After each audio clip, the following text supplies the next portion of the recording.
Welcome to Cruise Through HTX, a show about the individuals, businesses, and organizations that make the greater Houston area great. And I'm telling you, I've got the coolest friends on the planet. Cortney Cole-Hall is one of them. She is a former corporate executive turned real estate agent. I met her through a nonprofit she launched in honor of her mother who passed away from bone cancer some years ago. And now Courtney is running for Miss Texas USA. We talk about why she's doing it, who she's doing it for, what she learned about herself during the process, and how you can apply what she's learned into your life.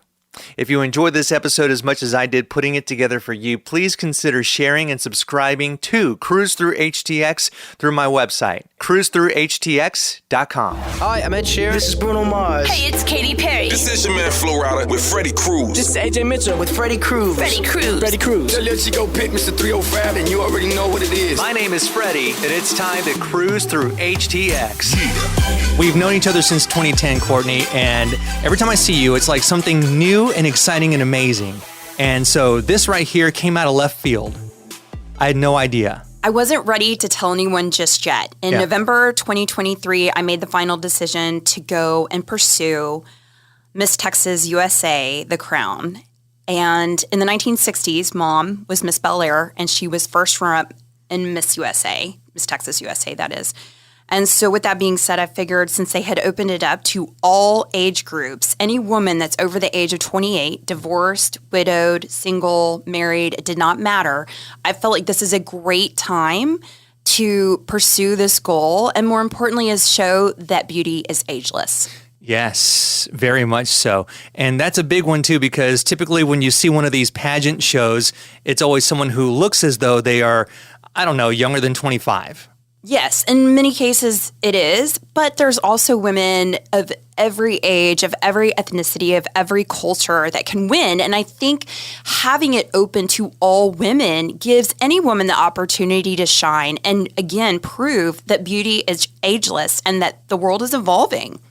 Yeah, and that's the other thing too, is that it's you're lumped in with everybody, and it's not just it's Miss America older woman or Miss America this, Miss America that. You know, it's all encompassing, like one whole group, It's a unity. It's a sisterhood, There right? you go. So with Miss Texas USA is a little bit different than Miss America. Miss Texas USA has had it now open to everyone. Mm-hmm. And that's Miss Universe, Miss USA, and all of the states, including Miss Texas. Right. And so I think going into it, as a woman that's over the age of 28, it can be a little intimidating in certain circumstances because a lot of these women are younger, but that doesn't mean that you can't win.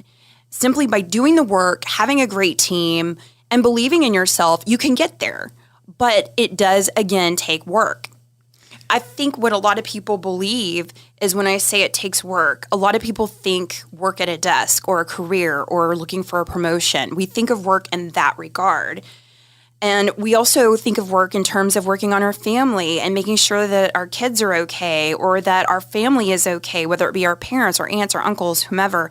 But a lot of times I've noticed, and I am guilty of this myself, is we forget to work on ourselves. Yeah, that's a big one too. It's a very big one. And it could be health, like physical health, mental health. It could be just something that you enjoy doing, which I guess you could probably lump into the self-care sort of category because you're out there trying to take care of everybody else, whether it's your family or your coworkers. We work for sometimes a third or even 40% of our lives, our waking lives, we're spent with the people that we work with, that we work for. Absolutely. And well, if we're not necessarily doing something that we absolutely love, but instead just kind of binging on whatever is on Netflix, I mean, is that really looking after ourselves? Right. And I think a lot of times we forget about it.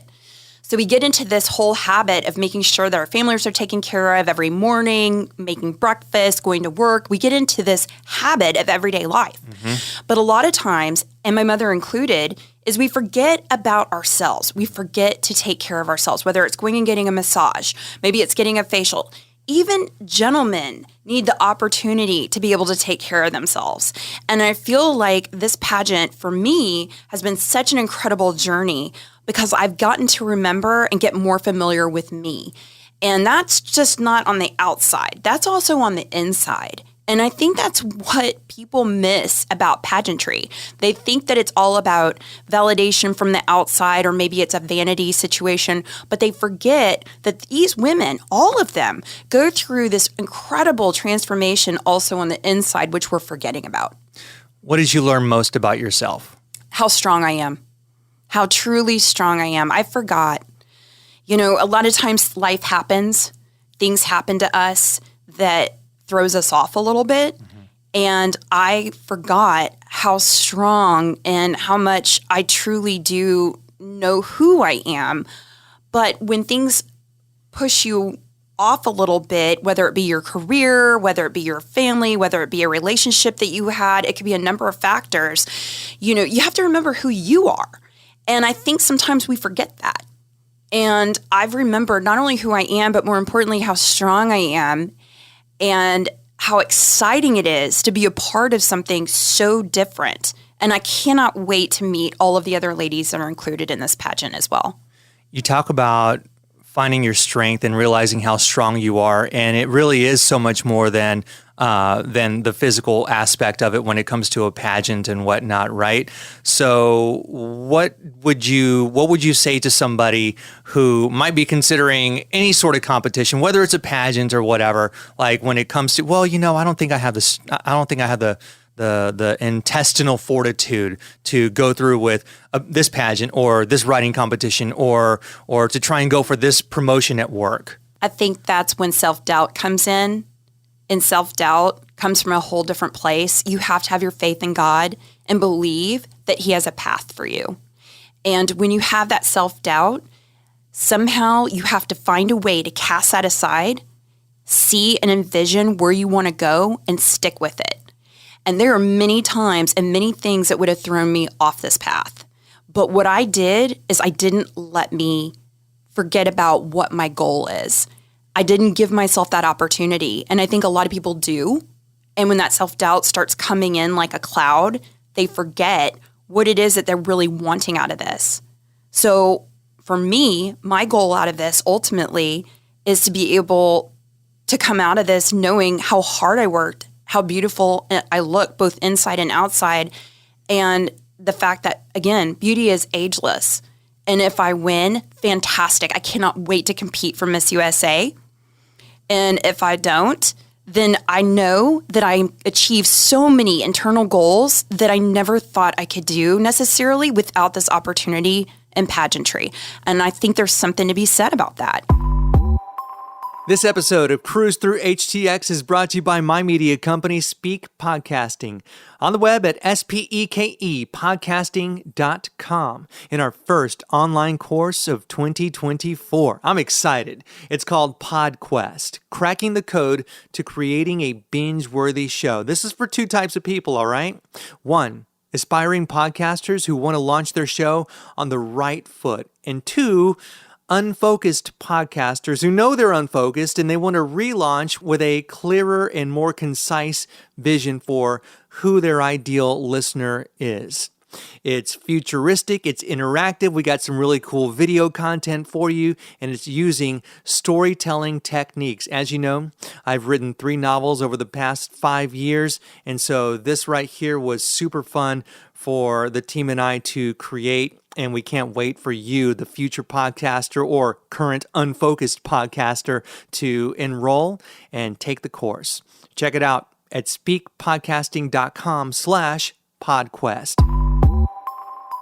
There is an obvious physical component to this because you've been training really, really hard. You, at the time of this recording, are just coming in from a workout. She's flexing, y'all, and she's got bigger and more defined biceps than I do. Oh my God, it's like embarrassing. No, but you're working really, really hard. So yes. What do these workouts look like? So the workouts are pretty intense. I think that first and foremost, let me explain how this all came to play because it's kind of interesting. So I've had a trainer when I was in my 30s. And this trainer's incredible. And he had moved on to another career path. But I pulled him out of retirement and I said, listen, I'm going to do this.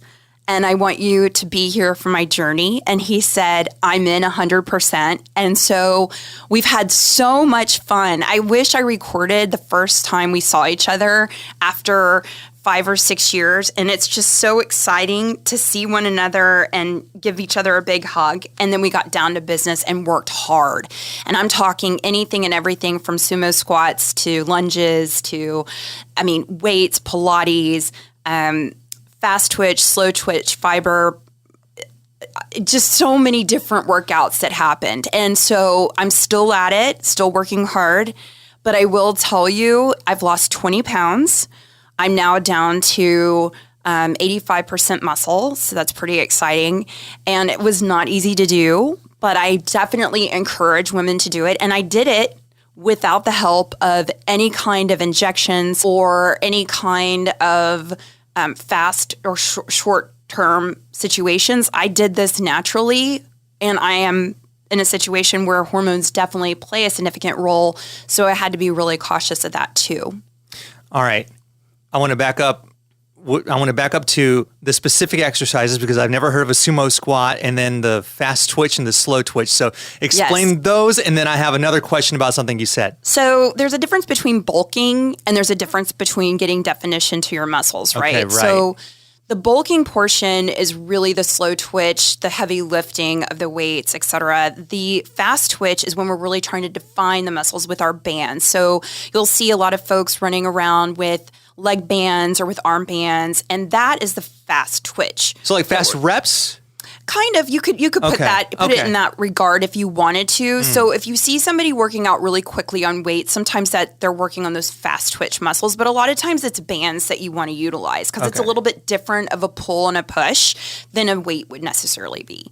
And then the other part of it that's been so integral to this has been nutrition. And I think a lot of folks don't look at that as a component, but I have so much more respect for bodybuilders due to this journey because I'm going to tell you, it is not easy. I have to eat every 2 to 3 hours. If I miss it, I'm going to burn muscle, lean muscle, and not fat. So I cannot miss a meal. So as soon as the clock strikes, I am literally fork to mouth, putting it into my mouth to make sure that I eat on time. And you'll notice I have a cooler behind me that I take with me everywhere to make sure that I eat on time. All right. And so every 2 to 3 hours, are we talking about unusually large amounts of protein, like over 100 grams? No, not at all. So usually there's about 10 to 20 grams of protein in a meal, not necessarily throughout the day because it depends on the meal. So if the meal is my lunch or if it's my dinner, you'll probably have about 20 to 25 grams. If it's like a midday meal, like midday morning or midday afternoon, then it's typically about 10 to 15 grams of protein. But you have to be really cautious of that because if you have too much protein, then that can also go to your fat. So you have to be, it really is a science. And that's one of the things I've learned. And of course, I'm just repeating exactly what I've learned through this process through my nutritionist. Yeah, and absolutely. And I mean, it's amazing because I saw you last a couple of months ago. I mean, there's never been anything wrong with you, and you've lost 20 pounds, and you look like, I mean, your arm, I kid you not, your arms are more defined than mine. And I try to lift weights, but it's a lot of work. I'm telling you, it's working out every single day, and I have a passion for it now. Yeah. And I've been asked by some of our sponsors and also from friends and family after the pageant, let's say that, you win. Are you going to keep it going? Absolutely. If you don't win, are you going to keep it going? Yes, absolutely. I mean, anything can happen with these pageants, right? It's all about preparation. It's all about having a great team and having the dedication and the commitment to win. I have all of that. I'm ready. I'm 110% ready to go. We have everything in. We have a great team. We are fired up. We cannot wait to go down the aisle. And as I mentioned to you in a previous conversation we had, all of the funds that I raised for sponsorships, 10% of that is being donated to the Rose and to Texas Center for the Missing and also for Dress for Success. And I dropped off the check for Dress for Success last week, and it was great to see Lauren Levicki, who's the president and CEO, and she was so excited. And today I wanted to drop off the check for the Rose. If you could please give this to Dorothy. And that is so kind of you. Thank you. And I'm just so excited, and I'm so grateful that you introduced me to Dorothy. I think she's such a fabulous lady. She's and the best. I absolutely love her. I love the nonprofit. And Star Hand, who's a dear friend of mine, is going to be helping me. She's part of the team. Fantastic. And so Star was like really excited when I got to explain to her how much we raised and to pass that along. So. Star is a rock star because she has raised a lot. She and Chloe have raised a lot of money. Chloe's great too. Booze and Boobs. That's the name of the event. And it's like every year it gets bigger and bigger and bigger. So kudos to them because they help out with the Rose as well. Dorothy, as you know, is just a gem. And she is. I'm so lucky to call her a friend, her and Dixie and the whole team there. So thank you. I cannot wait to see them again tomorrow. And I'll pass this along. Thank you. Thank you so much for doing that. So kind of you to do that. Absolutely. It's my pleasure. Yeah. Okay. So you brought props, and I love did. it. I love it when people say, I brought props. And I brought props because, as I mentioned, I learned how strong I am. But I also learned through this whole process a lot about women's beauty, catwalking, which I didn't realize there's a walk. There is a walk. And it is hard to do. Is it the foot in the front of the foot? It is, but it's more than that. I really thought having mom train me when I was younger, and also I had a catwalk coach as well with my first pageant that I ever did at the age of 13. They have those? They do. Catwalk coach. A catwalk coach, no joke. And my catwalk coach is actually based out of Paris. So we meet once a week right now. And then the next 2 weeks we'll meet twice a week. And he's fantastic, and he is a hoot to spend time with. Like, he literally makes fun of me because when we're working together, I'm walking one way, and then I run back to start again. He's like, no, Courtney, don't run back. And he showed me what I look like, and I was laughing at myself. But I did bring some props to show a little bit about beauty and what I've learned, and to give it a little bit of a spin to somebody who hasn't gotten to try it just yet. All right. And the differences of that. But before I do, I also wanted to mention that I got to learn all of this through Missy Rockwell, who she is a makeup artist here in Houston. She does a lot of the pageant girls, and she was fantastic in giving me this makeup lesson. So I got to learn a lot about beauty, and this is where I found these products. And one of them is actually her product. Okay. So this is called the Melon Sugar Lip Scrub. I love this product. I don't make any money off of this. I'm just telling you guys right now, but I love this. One, it makes my lips feel incredible. Huh. Two, it gets so I'm a tennis player growing up, and I also play a lot of sports in general. And so I used to be out in the sun a lot.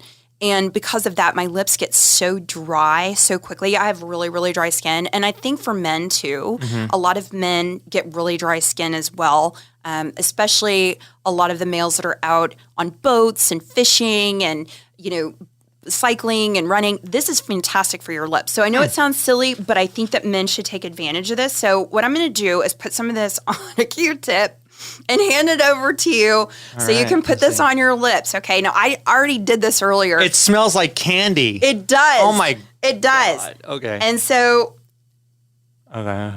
trying to do it with you. Now you don't eat it, but you want to eat it because it smells fantastic. and it tastes good too. Ironically, it tastes like melon, right? But this scrub, so you go back and forth with your lips, just like you have them. It does taste good. It does. I accidentally got It some. literally tastes like a lollipop. It's so yummy. Anyway, so you go back and forth, and then you just simply wipe it off. Okay, and it makes your lips super smooth. I can feel the exfoliant. Exactly, and it just your lips are so smooth after it, and it just takes moving your lips back and forth just a couple of times, get it in there. Once you wipe it off, then what we're gonna do This is a different. So that's Misty Rockwell's product. That's called the Melon Sugar Lip Scrub. Love it, love it, love it. This is something else. This is actually. I'm sorry. I want to go back. Sorry to interrupt. Absolutely. The melon sugar. So is the exfoliant sugar or no? No, I don't believe so. I think the exfoliant is. Let me see. I cannot read this. That's all right. That's what happens when they make this ingredient label so tiny. I can't see it. But I don't know what it is. That's okay. Keep going. But it's absolutely life-changing for me. I will tell you, my lips are so much smoother. Now, this is this stuff that I'm about to put on. So we're on to the next step. Right. This is actually a lip. Good Lord. A lip sleeping mask. It's by Laneige. And what I love about this, it doesn't take much. It just takes a little bit. And this one is the Berry Fruits Rouges. Oh my God. Rouge, probably. And then what you do is you just take that and put it on your lips. I mean, my lips already feel like $1 million because of this melon sugar stuff. I'm telling you. That one smells like candy too. It does. But let me tell you this. Feel your lips now. Mm-hmm. Oh my gosh. This is what I use every day. No joke. Like twice a day I put this on. I adore it. Wow. It's incredible. It makes your lips feel so good. And I think everybody, whether you're woman or man, I think this is such a great play because we're outside all the time. We're active for an active lifestyle. This is perfect. So in learning more about beauty, this is one of the first, or should I say 2 items that I came across that I was just completely taken back by. And I realized is truly life-changing. All right. And you have 2 girls, I have right? 2 So girls. this is perfect Yes. for them as well. So when they're playing sports and they're outside quite often, this is fantastic for their lips. And I find this to be absolutely life-changing. All right. I'm buying some. I'm serious. It's amazing. I mean, don't your I lips am feel hooked. amazing? Yeah. I know. I should be making money off this. Good Lord. But those are just just a couple of the things that I've learned through this process, right? Besides, of course, the catwalking. And then, of course, there's the interview process. So one of the different categories that they judge you on for Miss Texas USA is interview. Yeah. So you have 3 categories. There's interview, swimsuit, evening gown. Okay. So swimsuit is a whole nother ball game as well because you can only have certain colors according to what they have to play. So they have red, white, and black. So you have a choice of that. And then the gown, you can choose whatever you want. And then to go back to the interview for a moment, so that's a whole nother ball game, right? Because they can ask anything and you don't know exactly what they're going to ask. And you only have 2.5 minutes to prove that you are the next Miss Texas USA. And then, of course, we have the swimsuit portion. Yeah. And the swimsuit portion, for me, was probably the most challenging simply because I knew I had to be in extra shape. Extra. Not just extra. No French fries shape. No French. I haven't had a French fry in 7 months. Oh, good Lord. I would love a burger. Okay, I would love a burger. Love it. You Love can't it. even have a plant-based burger? No. It's not part of the diet, Freddie. It's not part of the diet. No, but I'm very regimented. I'm very committed. I'm very dedicated to this because I do want to win. It's important for me for a number of reasons. I think the number one reason I want to win is simply because I'm walking in my mother's footsteps and I'm honoring her and something that we did together. And I love that and I miss it. And I wish she was here to be able to walk this with me because I know she would be beaming from literally ear to ear if she got the opportunity to do it. And I know she's here, but it's just not the same as having her right here physically, you know? And so I'm very excited to be able to do this for her and with her, but with her in spirit. It's a beautiful tribute to your mom. Thank you. And that's not even including what you did in her honor for Pink Door, which is how we met years ago. Yes. And you continue to honor your mom. And this is something that is so admirable. And it's why, I love you like a sister. I'm so proud to call you a friend. Thank you. And I wish you nothing but all the success in this coming journey. So it's June. The competition will start technically on June 20th. And then the preliminaries are June 21st, which will also be live streamed. And then the final will be on Saturday, June 22nd at 8 p.m. And that will be live streamed as well. Check her out on Facebook and Instagram, y'all. Cortney Cole-Hall, Miss West University, USA. All right, go Court. Thank you, Freddie.